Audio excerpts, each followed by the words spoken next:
On hindsight, perhaps that's true. However, just remember that we had gone to two court processes saying one thing. And that's why I went to the community.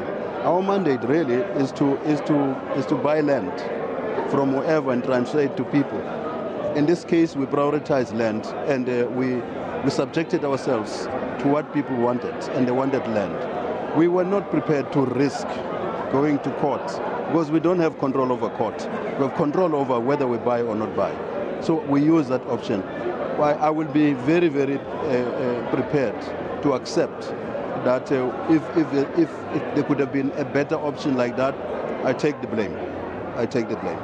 Now, perhaps there's a second issue there, or an issue perhaps of principle, which is that the court said a lot about the fact that those people made the place better. The reason it is so popular now and very successful is particularly because they made improvements.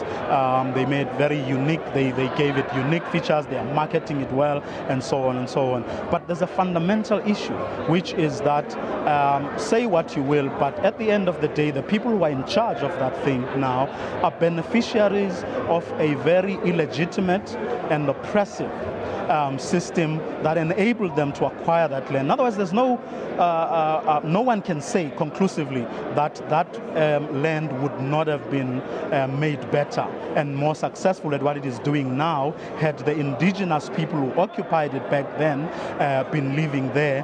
Should you not then have allowed that process, or maybe made those arguments in the constitutional case, at the Constitutional Court, just so that issues of principle can be addressed as well? Just remember this. Can you imagine government which actually is the custodian of the constitution of the land? Because in terms of the constitution of the land, we cannot allow for land grab and so on. Everything's got to be done within the constraints of the constitution and the law. And in terms of our law, there's no recognition that there are people who grabbed the land, who stole the land. There is a recognition that there are South Africans who have benefited from the system in the past and those who did not benefit. And the current system that is dominant is the one that favors those who benefited in the past.